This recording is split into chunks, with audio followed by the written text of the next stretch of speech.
Hello Sanjay भाई, बहुत बढ़िया। आप कैसे हैं आप? आइए बैठ।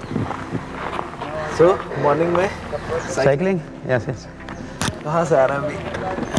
हाँ, हम जाते हैं मोटा महादेव। मोटा महादेव लगभग हमारे घर से 15 किलोमीटर एक तरफ, 15 किलोमीटर, तो लगभग रोज़ाना 30 किलोमीटर। अच्छा लग रहा है। स्वास्थ्य में मतलब एक अच्छा ध्यान है। कोशिश करते हैं, इस लॉकडाउन ने बहुत कुछ सिखाया लोगों को और हमको भी सिखा दिया। एक एक एक लेसन जो आपने लिया हो लॉकडाउन से। हाँ, एक लेसन जो लिया है हमने कहा, जो सबसे बड़ा लेसन है कि परिवार को भी समय मिलना चाहिए, परिवार को भी समय देना चाहिए, जो मैं या मेरे जैसे बहुत सारे सामाजिक लोग नहीं दे पाते हैं, राजनीतिक लोग नहीं दे पाते हैं। और दूसरा सबसे बड़ा लेसन ये है कि पूरे विश्व में कोरोना की कोई दवाई नहीं है। मैं कहीं पे भी, जहाँ मैं किसी गेम्स के इनॉग्रेशन में जाता हूँ या किसी स्पोर्ट्स के उसमें जाता हूँ, तो मैं ये कहता हूँ कि एकमात्र दवाई यही है कि आप अपनी बॉडी से पसीना निकाल रहे हैं, आप अपने बॉडी से वो कोरोना का पसीना नहीं निकाल रहे हैं, वो कोरोना को भगा रहे हैं। तो मेरे हिसाब से कि मैं इससे पहले मेरा वजन लगभग 84 के आसपास था, आज के मतलब 10 किलो के आसपास मैंने वेट कम किया, तो शरीर भी हल्का सा हो गया। और पूरी कोरोना के समय में पूरा घुमा हूँ, पूरे हरिपुर से लेके सब जगह। तो लोगों ने कहा घर पे रहो, जिस समय लोगों ने कहा घर पे रहो, सब लोगों की मदद करने पे लगे रहे, क्योंकि जीवन में जरूरी भी है कि आप बाहर निकल करके। हाँ, और था, रिस्क भी था, लेकिन ये था कि हम प्रिकॉशंस भी ले रहे थे पूरे के पूरे, मास्क लगाना और घर जाते ही साथ उस कपड़े को अलग से रख देना, शूज़ को अलग रख देना, वो सब चीज़ें कर रहे थे। लेकिन जब हम जैसे अनलॉक शुरू हुआ, तो साइकिलिंग जब हमने शुरू करी, तो उसमें लगा कि वाकई में अब हमको कुछ नहीं पकड़ने वाला। तो ये ज़रूरी रहा, ये भी रहा है। ये आप कंफर्ट हो जाइए, हेलमेट से हटा सकते हैं। चलिए भैया, आज जो हम लोग आपसे चाह रहे थे मुलाकात करना है, ये शो है राउंड अप। इसका मेन मोटिव ये है कि लाइक एक अनपॉलिटिकल जो एक पर्सनालिटी है किसी पॉलिटिकल इंसान के अंदर, ओके, उसको बाहर निकाला जाए। Okay okay. तो आज हम लोग कोशिश करते हैं, इसके माध्यम से हम लोग जानते हैं कि like Jayendra Ramola banner poster के अलावा पर्सनल जीवन कैसे शुरू, कहाँ शुरू, क्या शुरुआत रही? अब अगर फ्लैशबैक में जाएंगे तो जब मैं हाई स्कूल में था, बहुत छोटे से तो नहीं जा सकता, लेकिन जब मैं हाई स्कूल में था, तो एक मन में ये रहता था कि यार कुछ करना है, नाम कमाना है, और मतलब अलग से कुछ दिखना है। मतलब ये नहीं था कि भीड़ का हिस्सा बनना है। और जीवन में शायद छोटे से भी कभी नहीं रहा कि कोई जॉब करनी है या नौकरी करनी है।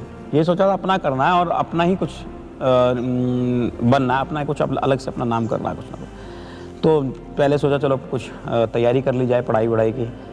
तो एनडीए वगैरह का वो होता था, तो वो भी हमने ट्राई वराई किया, नहीं हो पाया। निफ्ट की मैंने ट्राई करी, वो नहीं हो पाया। बहुत सारी चीज़ों के पेपर दिए, चंडीगढ़ गए, तो उस बहाने हम लोग, चलो ये घर वाले इस बहाने भेजते भी थे, घूम भी आते थे दोस्तों सब मिलके। लेकिन क्योंकि पढ़ाई में हम इतने तेज़ थे भी नहीं, तो नहीं हो पाया। फिर कुछ सोचा कि कुछ ऐसा और क्या किया जाए, जब तक इंटर तक मैं कुछ ऐसा और क्या किया जाए कि अलग समाज में पहचान बनाई जाए। बहुत सारी चीज़ें दिमाग में आती थी कभी, क्योंकि युवा दिमाग था, थोड़ा उदंडी दिमाग भी था कि क्यों ना रॉबिन हुड जैसा बना जाए, कि लोगों की मदद की जाए, चाहे कुछ भी करना पड़े इधर उधर। लेकिन जैसे ही हम कुछ कहीं किसी के लिए लड़ लेते थे, तो घर में आके पिटाई हो जाती थी, तो फिर वो रॉबिन हुड वाला पना भी सब झाड़ दिया घर वालों ने। तो मतलब वो कि आपको एक सीमित दायरे में रहना है। फिर अचानक मैं डिग्री कॉलेज में गया, तो मेरे को लगा कि थोड़ा पॉलिटिक्स में या समाज सेवा में उतरा जाए तो क्या किया जाए। तो फिर पॉलिटिक्स की लाइन में आना का वो एक कोई भी काम हम लोग कहीं करते हैं, उसकी शुरुआत होने के लिए एक बेसिक रीज़न की ज़रूरत होती है। आपको जब आप सामाजिक जीवन में उतरे, उसमें लाने में कौन से वो कारक थे जो इम्पोर्टेंट रहे, जिन्होंने इम्पोर्टेंट रोल प्ले किया कि जयेंद्र रमोला एक जो व्यक्तिगत जीवन है उससे उतर करके सामाजिक जीवन में प्रवेश करें? कुछ कोई घटनाएं जो सामाजिक जीवन की तरफ मोड़ा हो जिन्होंने? घटनाएं तो बहुत सारी थी, जैसे कि व्यक्तिगत रूप से फाइनेंशली हम लोग मौजूद नहीं थे, पारिवारिक रूप से। मेरे फादर जब आए थे, बहुत छोटे थे, 11 साल की उम्र में ऋषिकेश घर से निकल गए थे, गांव से, मेरे गांव से ही। बताते थे पिताजी कि 11 साल की उम्र में तो 4 से 5 रुपए की नौकरी भी ऋषिकेश में उन्होंने की है। फिर गाड़ी चलाने से लेके फिर अपना जिस तरह से उन्होंने जोड़ा, हम लोगों को यहाँ बुलाया, हम लोगों को इस तरह से यहाँ पढ़ाई लिखाई करवाई। तो क्योंकि जब गर्मियों की छुट्टियाँ पड़ती थी, तो हम उस समय देखते थे बहुत ज़्यादा लोगों के पास वैसे भी बहुत ज़्यादा पैसा ऐसे लोगों के पास नहीं होता था, लेकिन जब गर्मियों की छुट्टी होती थी तो हम लोग भी जेब खर्च के लिए कुछ ना कुछ करने का प्रयास करते थे। तो वो घर से चोरी छिपे, क्योंकि घर वाले नहीं परमिशन देते कि आपको जाना है कहीं। तो कभी मतलब मैंने आप सोच नहीं सकते हैं कि जब मैं ये सोचता था कि मैं घर पे भी घर भी है, फादर मदर वगैरह है, लेकिन कुछ ऐसे लोग भी होते हैं जिनका कुछ भी नहीं होता, जो पढ़ाई लिखाई भी नहीं कर रहे होते हैं, कुछ नहीं कर रहे होते हैं। तो मैंने एक बार पिक्चर हॉल में बेल का जूस जो होता है मेरे एक मित्र ने बेचने का भी काम किया, और वहाँ पर जब देखा कि उन्होंने हमको बाहर कर दिया, क्योंकि हमारी उनसे पहचान नहीं थी, जान पहचान नहीं थी, उन्होंने हमको बाहर कर दिया। तो हमने बाहर रोड पे बैठ के जो भी हम 1-1.5 रुपये का जो भी हमने कुछ कमाया तो आपस में मारा। उसके बाद हम उससे मन हट गया, हमने कहा यार जब सपोर्ट ही नहीं कर रहा है कोई तो कैसे हम रोज़गार करेंगे। तो बहुत सारी चीज़ें, मैं प्याऊ में भी बैठा, पानी पिलाने वाले प्याऊ में, कुछ नहीं चाहे। तो कहीं ना कहीं ये लगा कि मैं तो आज सक्षम नहीं हो पाया, ना मेरी किसी ने मदद करी, तो कहीं कुछ ऐसी चीज़ बन जाऊं कि तो मैं इस तरह के लोगों की जो खुद अपने आप कुछ करना चाहते हैं, जो किसी पे डिपेंड नहीं होना चाहते, उनकी मदद कर सकूं। और भगवान की कृपा से आज हम काफ़ी लोगों की मदद कर सकते हैं इस तरह से कि जो खुद करना चाहते हैं। ये नहीं कि किसी पे डिपेंड होना चाहिए, वो खुद कुछ करना चाहते हैं तो हम उसकी मदद करने के लिए हमेशा तैयार रहते हैं। जैसे सामाजिक उत्थान के लिए बहुत सारे लोग काम कर रहे हैं, बहुत सारी संस्थाएं काम कर रही हैं, और आप भी सामाजिक जीवन में, क्या खामियां कुछ हैं उसमें जो आपको लगती हैं, जो आप महसूस करते हैं कि चलिए हम चलते चलते ही बात करते हैं, क्योंकि साइकिलिंग चला के एकदम बैठ के तो थोड़ा सा ऐसा लगता है कि पसीना भी है और ठंडक भी बढ़ जाती है, तो चलते चलते थोड़ा गर्माहट भी रहेगी शरीर में। तो विशेष रूप से अभी तक जो आपने बताया कि सामाजिक रूप से सामाजिक उत्थान में ज़्यादातर मैंने देखा है कि लोगों के अंदर जागरूकता की बहुत कमी है। हर व्यक्ति ये चाहता है कि अगर संजय की जिम्मेदारी है तो संजय ही उस काम को करेंगे। मेरा ये कहना है कि अगर आपको कहीं लगता है कि संजय या रमोला गलत कर रहा है, तो अगर आपको लगता है कि रमोला गलत कर रहा है तो उस व्यक्ति को विरोध करना चाहिए सामाजिक रूप से कि भाई आप गलत हो यहाँ पर। लेकिन यहाँ पर क्या स्थिति आ जाती है कि व्यक्ति विशेष को गलत कहने की जगह वो चुप हो जाता है। तो जो यहाँ ये जागरूकता की जो विशेष कमी है, तो उस कमी को दूर करने की बहुत ज़्यादा ज़रूरत है, बहुत ज़्यादा ज़रूरत है। तो मुझे लगता है कि इस स्तर पर लोगों को जागरूक होना चाहिए और लोगों को जिम्मेदारियां भी समझना चाहिए कि ये काम इस व्यक्ति विशेष का नहीं, अगर हम इसके साथ होंगे तो हो सकता है उसको बहुत ज़्यादा जोरदार तरीके से हम कर पाएंगे। भैया वापस चलते हैं फ्लैशबैक में, और मैं बात करना चाहूँगा, हर कोई आदमी, हर किसी का एक खूबसूरत दौर होता है पास्ट में, और मुझे लगता है कि स्कूलिंग से बेहतर दौर कुछ नहीं होता है। हाँ, आई होप आपका भी रहा हो। हाँ बिल्कुल बिल्कुल। स्कूल के बारे में बात करते हैं कुछ। मैंने नगर पालिका का स्कूल होता है नाभा, उसमें आज भी है शिशु निकेतन, मेरी पढ़ाई वहाँ से हुई। और उस समय आप सोचिए कि जब मैं लिखता हूँ कभी कोतवाली में या कहीं एप्लीकेशन वगैरह लिखते हैं तो सब कहते हैं यार राइटिंग तुम्हारी बहुत अच्छी है। तो मेरे गुरुजी होते थे, मैं उनको आज भी याद करता हूँ, वो जब भी हमसे लिखवाते थे, हम पे एक तख्ती होती थी, तो तख्ती पे कलम, पोरे की कलम, बाँस का पूरा एक होता था, उसको वो छिलते थे, चाकू उनके पास होता था, उसको बिल्कुल तिकोनी सी नोक बनाते थे और उससे लिखवाते थे। और गलत लिखा तो यहाँ पर हमारे को फीटे से मारते थे उंगलियों पे कि ठीक करो। तो उनके डर के मारे घर पे भी प्रैक्टिस करते थे। तो वहाँ से शुरुआत जब रही कि टीचर, क्योंकि नगर पालिका स्कूल था, 10-15 रुपए की जो फीस होती थी, वहाँ से पढ़ते थे। बहुत ज़्यादा इंग्लिश मीडियम में इंग्लिश में हम लोग नहीं आए। फिर धीरे धीरे करके जब हम स्कूल में आए तो स्कूल में अब आप सोचिए कि बहुत संसाधन इतने नहीं होते थे, तो हम कभी क्या कहते हैं, क्रिकेट खेलना होता था, तो वहीं से स्कूल से अमरूद का डंडा तोड़ा, एक क्रिमिच की बॉल सब लोगों ने पैसे मिला के ले लिए, उससे खेला करते। खेल वेल में इतना होता था। धीरे धीरे धीरे करके स्कूल में ये रहा स्कूल, और ऐसी स्थिति भी रही उस समय जब भरत मंदिर के अंदर बाउंड्री वाल नहीं होती। मैं भरत मंदिर इंटर कॉलेज में पढ़ा हूँ और डी तिवारी सर हमारे प्रिंसिपल होते थे। एक बात उनकी मेरे को आज भी आती है, मुझे अभी कुछ दिन पहले मिले थे कहीं पर, तो वो कहते थे कि अच्छा हम लोग इतने ज़्यादा सक्षम भी नहीं थे कि नई शर्ट पहन पाएँ और या फिर प्रेस व्रेस भी करते। वो कहते थे कि इस शर्ट में सिलाई भले हो, इस शर्ट में सिलाई भले हो, इसमें प्रेस और ये साफ़ होनी बहुत ज़रूरी है। और आज भी हमको लगता है कि सर का वो बताया हुआ, तो मैं उस समय हम जाए, कपड़े कमीज़ निकाली, बक्से से पहनी और चल दिए। तो वो हर व्यक्ति को कहते थे आप गरीब हो कोई बात नहीं है, लेकिन आपका ड्रेस सेंस बहुत अच्छा होना चाहिए। Dress sense in the mean आपका प्रेस कपड़ा होना चाहिए, आपका धुला हुआ होना चाहिए, भले फटा उसको सिलाई दिख रही हो कोई दिक्कत नहीं, लेकिन सफाई होनी बहुत ज़रूरी है। सफाई बहुत ज़रूरी तो वो उनका जो तरीका था, उन्होंने कभी जीवन में किसी को पीटा नहीं, उनका ऐसे उंगली से ही करना लोगों का भय का विषय बन जाता है कि सर ने क्या कह दिया। तो वो वहाँ से बहुत कुछ सीखने को मिला, बहुत सारे अध्यापक ऐसे रहे। और उदंडी तो हम थे इंटर कॉलेज तक में, तो बहुत ज़्यादा उदंडी थे।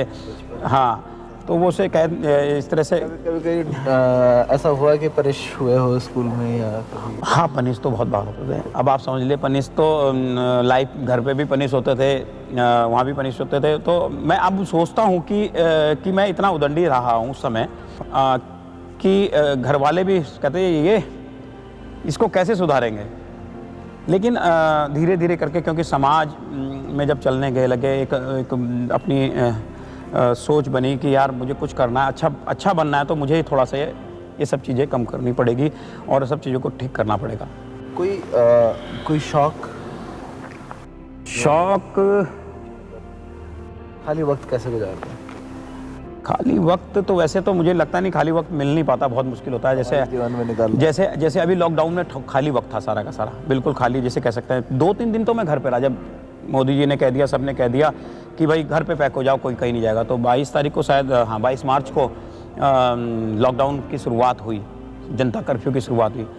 फिर लगा यार हम लोग घर पे क्यों बैठे हैं, क्योंकि मैं बहुत डाउन टू अर्थ रहता हूँ, मैं झोपड़ियों से जुड़ा हूँ, मैं स्लम एरिया में बहुत मेरा आना जाना रहता है। और स्लम एरिया का हर व्यक्ति मुझे लगता है कि मुझे जानता होगा, मुझे पहचानता भी होगा बाई फेस, बच्चा भी पहचानता होगा जो अपने ऋषिकेश क्षेत्र के स्लम एरिया हैं। लेकिन मुझे लगा उनकी कौन मदद कर रहा है, अगर हम घर पे बैठ गए और सारे लोग घर पे बैठ गए, वो तो रोज़ कुआं खोद के रोज़ पानी पीने वाले लोग हैं, उनकी कौन मदद कर पाएगा। तो हमारे एक भाई हैं अजय गर्ग, बड़े भाई अजय गर्ग हैं, उनका एक फ़ोन भी आया और उन्होंने कहा यार हम घर क्यों बैठे, हम क्यों लोगों की मदद क्यों नहीं करते सब लोग मिलके। तो हमने एक ग्रुप बनाया, सहायता हाथ से हाथ ग्रुप। उसमें डॉक्टर्स भी थे, बिल्डर्स थे, ऋषिकेश समाज सेवी भी थे, और ऐसे लोग थे, स्टूडेंट लोग भी थे, जिन्होंने सबने मिलजुल के हम सब लोगों ने लोगों की मदद करने का काम किया। पूरे हमने हालांकि उसको कहीं सोशल मीडिया पे नहीं चलाया, पूरे शहर को सैनिटाइज करने का काम नगर निगम अपने स्तर से कर रही थी, हम अपने स्तर से, जहाँ नगर निगम नहीं जा रही थी हम वहाँ जा रहे। और सबसे बड़ी बात, नगर निगम तो शहर क्षेत्र में थी, ग्रामीण क्षेत्र में हरिपुर से लेके 16 की 16 ग्राम सभाओं से लेके विस्थापित आमबाग सब जगह हम लोगों ने सैनिटाइज कराने का जो काम किया। तो मुझे ये लगा कि और पता भी नहीं चला सुबह से लेकर शाम कब हो जाती थी। तो शाम को जब घर पहुंचते थे तो थोड़ा क्रिकेट विकेट बच्चों के साथ खेल लेते थे, भाई वगैरह सब लोग। तो इस तरह से ये होता था। कोई शिकायत खुद से, जैसे मतलब सोचता हूँ कि यार ये दुनिया के लिए तो हम इतना सारा कुछ कर रहे हैं, लोगों के लिए इतना सोचते हैं। मुझे लगता है कि कमी खुद के लिए मैं ये रह गई है। कई बार दिक्कत ये होती है कि मेरे घर में फंक्शन होता है, मेरे परिवार में फंक्शन होता है, और मैं ऐसी जगह फंस जाता हूँ कि मुझे लगता है कि मेरे परिवार से ज़्यादा उसको मेरी ज़रूरत है, और उस वजह से मेरे रिश्तेदार भी मुझसे नाराज़ रहते हैं। मेरी पत्नी भी कई बार कहती है, मेरी वाइफ भी कहती है कि तुम मेरे, जैसे मेरे साले की शादी थी और मैं जिस दिन बारात बिल्कुल उठने वाली थी, चलने वाली थी बारात, मैं दौड़ा उस समय पहुंचा, ना तैयार था ना कुछ था, क्योंकि किसी का उस समय कुछ एक्सीडेंट वगैरह कुछ हो गया था और मुझे वहाँ जाना पड़ा उसको एकदम से। तो अब पत्नी तो बहुत नाराज़ हुई, और वो आज भी वो फ़ोटो है, तो जब मैंने उससे फ़ोटो खिंचाई तो वो मुँह टेढ़ा करके फ़ोटो खिंचा रही थी गुस्से में। तो मुझे लगता है कि मैं इन सब चीज़ों में परिवार को या रिश्तेदारी में समय नहीं दे पाता हूँ, तो ये कहीं ना कहीं एक कमी सी भी है। लेकिन फिर सोचता भी हूँ कि जहाँ ज़्यादा ज़रूरत हो वहाँ पर करना चाहिए, क्योंकि उसका भी कहीं ना कहीं है, उसको भी कहीं ना कहीं हमसे उम्मीदें होती है, उस व्यक्ति को कहीं ना कहीं जिसकी हम उम्मीदों के लिए खड़े होते हैं। अब एक थोड़ा सा कड़क क्वेश्चन, महत्वाकांक्षाएँ क्या है? महत्वाकांक्षाएँ, हाँ, महत्वाकांक्षाएँ देखिए बहुत सब व्यक्ति, देखिए बिना महत्वाकांक्षा से कुछ नहीं कर सकता।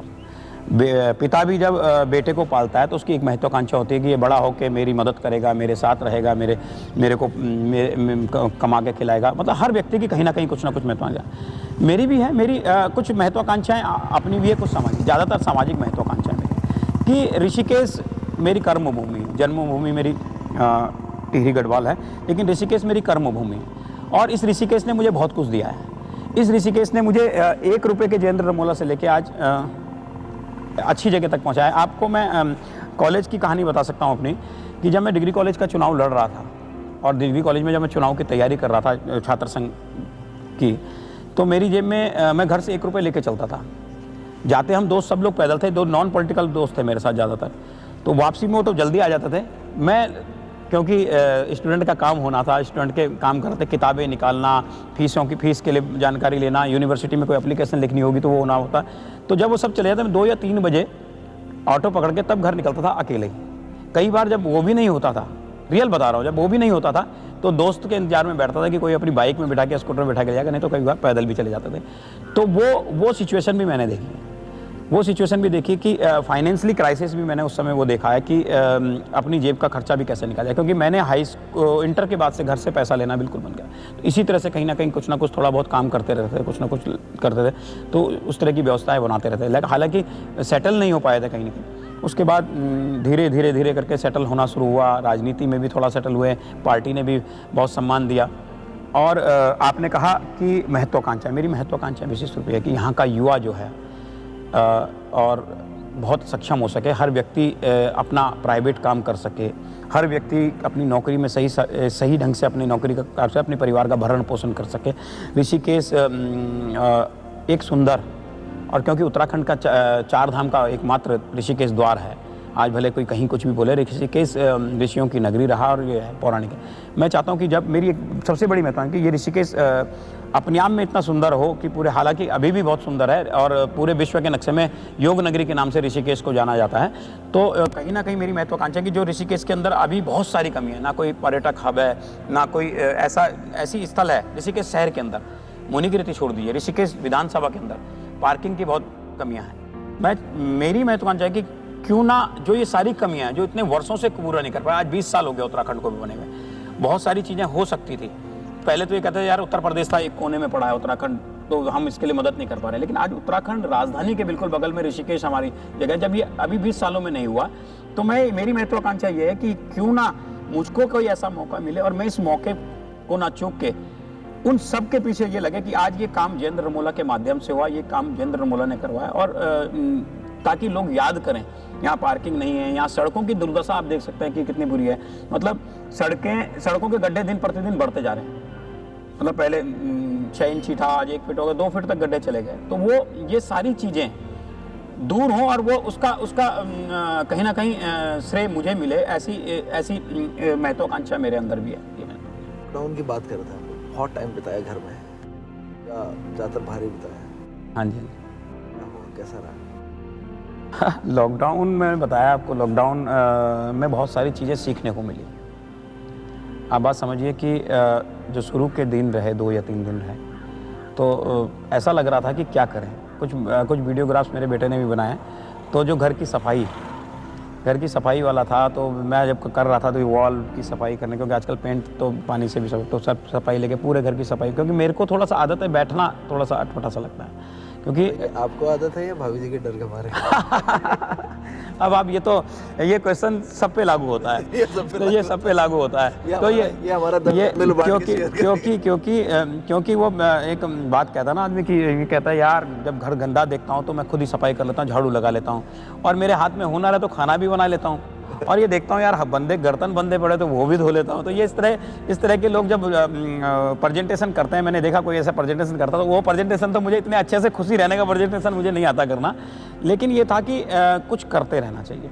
और ऐसा नहीं है घर पे, क्योंकि पत्नियाँ घर पे रहती हैं, मेरी पत्नी हाउस वाइफ है, और क्योंकि पॉलिटिकल लोगों के साथ में परिवार वाले भी धीरे धीरे पॉलिटिकल हो जाते हैं, वो सब समझते हैं इन सब चीज़ों को।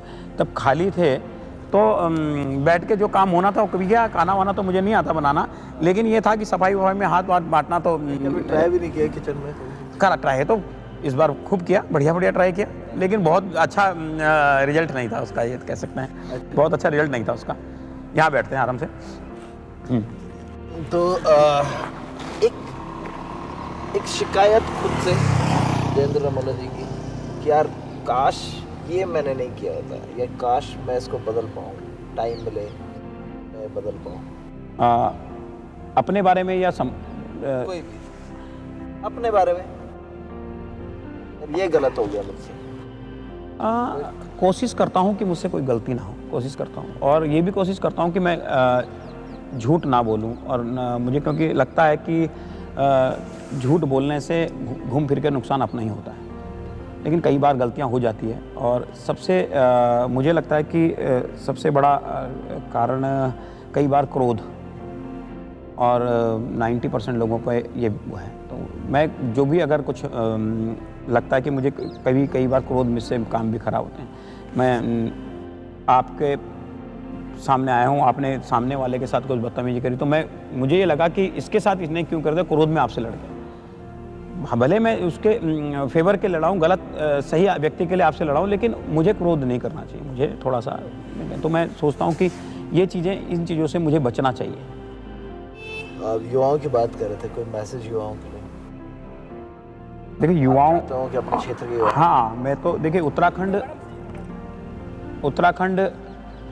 उत्तराखंड प्रदेश युवाओं का प्रदेश है। लगभग 60% युवा उत्तराखंड के अंदर। और उत्तराखंड में सबसे बड़ी मुसीबत का काम यह है कि रोजगार की बहुत ज़्यादा कमी है और लोग पलायन करते जा रहे हैं, पहाड़ खाली हो गए हैं। सरकार कितनी भी बातें कर ले कि हम पलायन को रोकने का काम करेंगे, उत्तराखंड का युवा हताश ना हो, मैं उसको एक मैसेज देना चाहूँगा। क्योंकि ऋषिकेश हमारा बड़ा कहते हैं ना, हीरों की धरती है ऋषिकेश भी, ऐसा नहीं है। और उत्तराखंड भी हीरो की धरती है। यहाँ से अजीत डोभाल से लेके बहुत बड़े बड़े हेमवती नंदन बोगड़ा, गोविंद बल्लभ पंत और बड़ी बड़ी हस्तियाँ उत्तराखंड ने दी है। वैसे ही ऋषिकेश से नमामि बंसल, सागर गर्ग और ललित मोहन रयाल, और मतलब आजकल आप देख रहे होंगे कि अभी इस समय बहुत सारे हैं। तो मेरे युवाओं से एक ही आग्रह है कि आप बिल्कुल भी हताश ना हो, क्योंकि युवाओं के अंदर बहुत बहुत बहुत ज़्यादा पोटेंशियल है। और वो कहीं भी, मान लो एक बार एक टेस्ट में पास नहीं हुए, एक बार कहीं असफलता मिली, दोबारा ट्राई करें, बिल्कुल भी कतई भी हताश ना हो। और सबसे बड़ी मैं युवाओं को एक सीख देना चाहूँगा कि नशे से बचें और अपने से बड़ों का पूर्ण सम्मान करते हुए चलें। क्योंकि आज का युवा मोबाइल की दुनिया का युवा है, और मुझे लगता है कहीं ना कहीं फेसबुक ने, व्हाट्सएप ने युवाओं को अपने पिता का, अपने मदर का सम्मान, जब मदर्स डे और फादर्स डे में जो करते हैं, तो वो मेरी उनसे एक विनती है कि खाली मदर्स डे और फादर्स डे में फेसबुक में शेयर ना करें अपने पिताजी माताजी को। 365 के 65 दिन माता और पिता के हैं। तो मेरी सभी युवाओं को ऐसा संदेश है कि एक तो हताश नहीं होना है, सम्मान अपने बड़ों का करते चलना है, और नशे से बिल्कुल दूर रहना है। नशा पूरी जवानी को ख़त्म कर देता है, किसी लायक नहीं छोड़ता है। तो मेरा युवाओं से यह है कि आप बिल्कुल भी हताश ना हो, बिल्कुल भी निराश ना हो। अगर आप उस अपने गोल पे टारगेट रखें, और उन लोगों को भी देखें जिन लोगों ने बिना संसाधनों के अपने आप को उस लेवल तक पहुंचाया हो, वो ऋषिकेश और उत्तराखंड की धरती के लोग रहे हैं। थोड़ा सा ये अभी तक हम लोगों ने अनपॉलिटिकल रखा है, थोड़ा पॉलिटिकल अगर हो जाए तो कैसा देख रहे हैं 2022 को? अगर मैं पूरे उत्तराखंड की बात करूं तो इस कोरोना काल में पूरे वर्ल्ड के साथ साथ हिंदुस्तान में भी हिला है।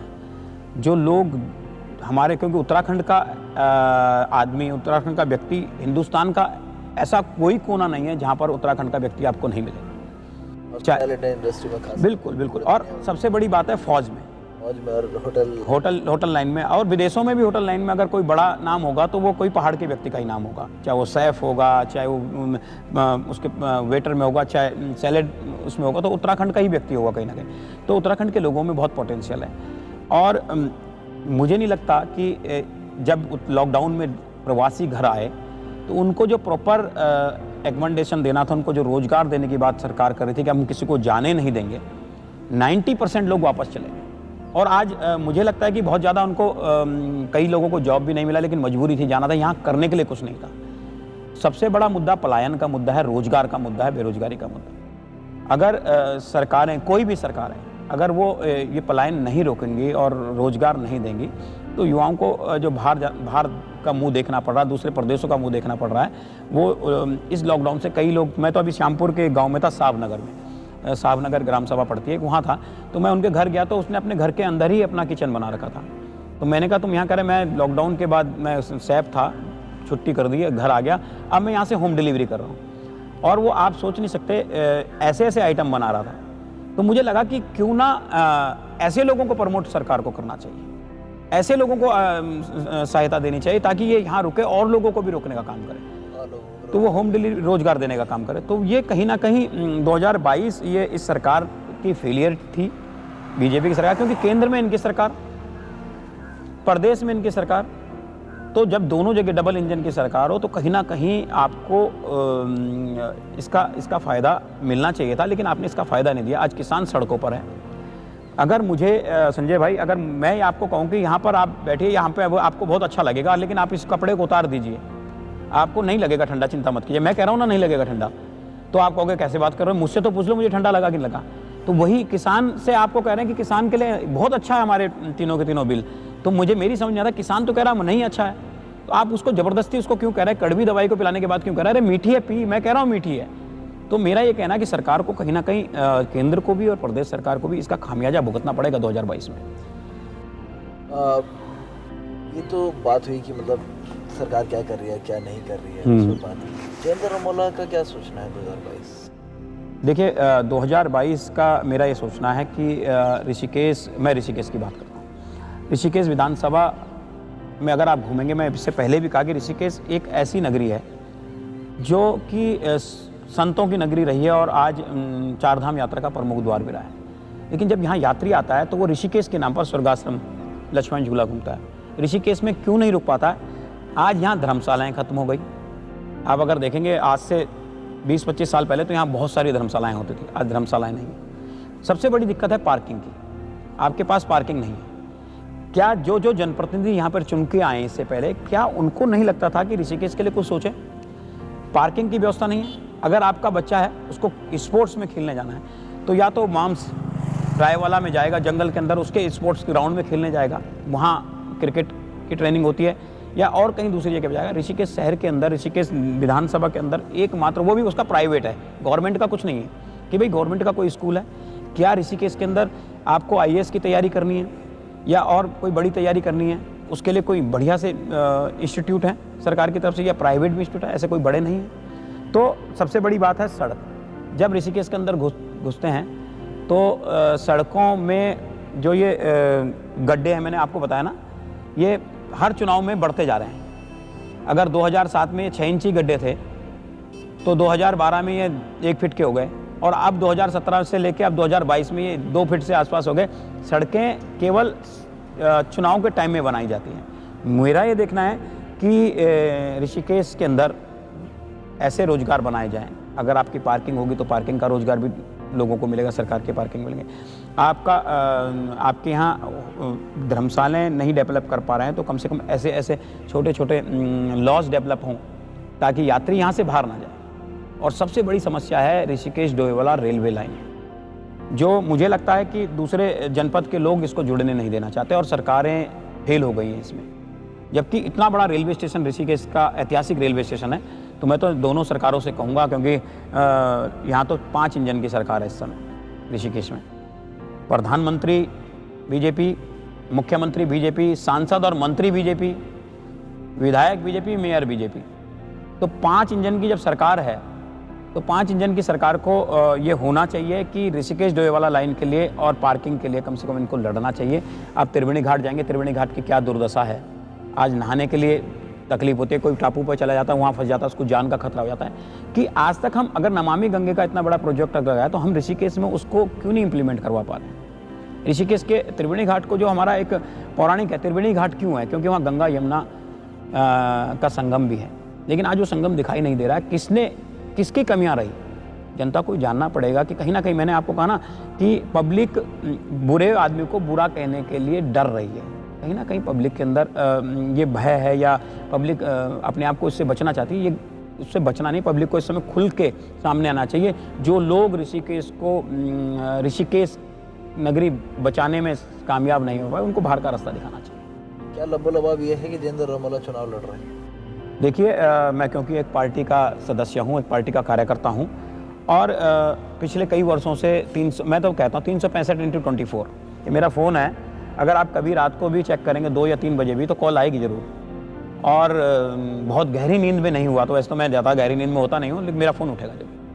मुझे लगता है कि मैं ये नहीं चाहता कि संजय मुझे फ़ोन कर रहे हैं कि उसका कोई काम पड़ गया। मुझे लगता है हो सकता है कोई मेरे मतलब की मुझे बात बता रहे हो, या मेरी वजह से कोई मुझे मुसीबत तो नहीं हो गई, या संजय कुछ मेरे फेवर की बात बता रहे हो।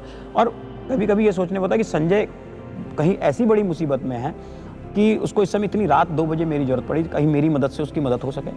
तो मैं कभी फ़ोन नहीं बंद करता। कुछ राजनीतिक लोग होते हैं कि चुनाव के समय बाहर निकलने का काम करते हैं, तो अपना जैसे जो बन जाते हैं कुर्सी पे, वो क्या करते हैं, जो विधायक निधि होती है वो लास्ट के साल में लगाते हैं ताकि वो दिखाई दे, लास्ट के साल में बोर्ड लगे, बैनर लगे, खूब सब चीज़ें लगे। और सबसे बड़ा मैं अपनी उस बात को काटता हूँ, एक बात और रखता हूँ, ऋषिकेश में महाविद्यालय श्रीदेव शिवन, पहले पीजी ऑटोनॉमस कॉलेज होता था और अभी कुछ 1 वर्ष पहले के लगभग अंतराल के अंदर इसको यूनिवर्सिटी बना दिया गया, श्रीदेव यूनिवर्सिटी घोषित कर दिया गया, मुख्य कैंपस घोषित कर दिया गया, बड़े बड़े होर्डिंग्स बैनर लगाए गए सत्ता पक्ष के लोगों ने। हमने भी उनको थैंक्स किया, ऐसा नहीं, हमने भी सोशल मीडिया में थैंक्स किया, आपकी वजह से ही हुआ। लेकिन बाद में पता चला ये तो केवल छोटा सा कैंपस है, यहाँ से तो आपको टिहरी जाना पड़ेगा हर चीज़ के लिए। तो अभी कुछ छात्रों ने आंदोलन किया था। रही बात मेरी, अगर पार्टी चाहेगी कि मैं कहीं ना कहीं इसमें आ सकता हूँ और मेरे को पार्टी सम्मान देना चाहेगी, मुझे लड़ाएगी, तो मैं अच्छे तरीके से चुनाव लड़ूंगा। चलते चलते बात करते हैं, आखिरी कुछ और सवाल आपसे जी कि भ्रष्टाचार का एक बड़ा मुद्दा है, त्रिवेंद्र सरकार को लगातार घेरते रहे, त्रिवेंद्र सरकार के लगातार इसमें खामियां निकल के आई हैं, बहुत सारी चीज़ों पे जवाब नहीं देते, बहुत सारे काम नहीं हुए हैं, ऐसा देखिए जनता के अंदर आक्रोश भी है उस चीज़ को। हाँ बिल्कुल बिल्कुल। देखिए परिवार में अगर मैं गलत हूँगा तो मेरा बेटा भी हो सकता है मेरे को देखे देखे गलती करना शुरू करे। ये ऊपर से चला हुआ आ रहा है। किसान आंदोलन चल रहा है, बहुत ज़्यादा बड़े बड़े आंदोलन चले, बहुत जल्दी से प्रधानमंत्री जी कुछ नहीं बोलते हैं। उसी प्रकार प्रदेश के मुख्यमंत्री पे कोर्ट ने कह दिया कि सीबीआई की जांच बिठाई जाए। ढेंचा बीज घोटाला है, जो जिस दिन त्रिवेंद्र रावत जी ने शपथ ली थी उस दिन उन्होंने कहा था 0 टॉलरेंस की बात होगी। और आपको भी अगर आप अंतर्मन से कहेंगे तो कहीं 0 टॉलरेंस की बात कहीं दिखाई नहीं देने वाली है। आज अगर आप गरुड़ चट्टी की तरफ, नहर की तरफ चले जाएंगे तो आपको ऐसा लगेगा नया डैम बन रहा है।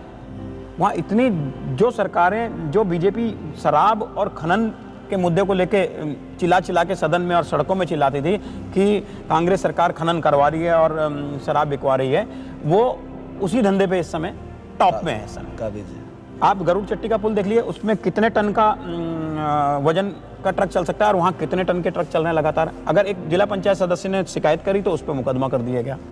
मतलब यहाँ पर अगर आपने कुछ कह दिया तो आप देशद्रोही हो जाएंगे और आपके खिलाफ मुकदमा भी दर्ज हो जाएगा। शराब के लिए गाड़ियाँ घर घर तक पहुँचाने का काम हो रहा है। आप गरुड़ चट्टी का पौराणिक मंदिर है जहाँ लोग काल सर्प की पूजा करने जाते हैं, वहाँ पर श्रद्धा से लोग जाते हैं। कभी चट्टियाँ होती थी बाबा काली कमले की, आज वहाँ पर एक ठेका भी खोल दिया गया है। तो जो ये सरकार ये कहती थी कि हम 0 टॉलरेंस की बात करते हैं, हम ये कांग्रेस सरकार शराब बेचने वाली सरकार है, कांग्रेस सरकार खनन करने वाली सरकार, तो आप क्या कर रहे हैं? आपने बड़ी बात करी थी। और मुझे लगता है कि त्रिवेंद्र रावत एक फेलियर मुख्यमंत्री हैं और मंत्रियों की कोई सुन नहीं रहा है, मंत्रियों की कोई सुन नहीं रहा है। वो कठपुतली हैं, जैसा नरेंद्र मोदी जी और अमित शाह जी ऐसे ऐसे करते हैं, रावत जी ऐसे ऐसे करते हैं, यही चलता है और कुछ। चलेगा, बहुत अच्छा लगा आपसे बात करके, थैंक यू सो मच, आपने टाइम दिया।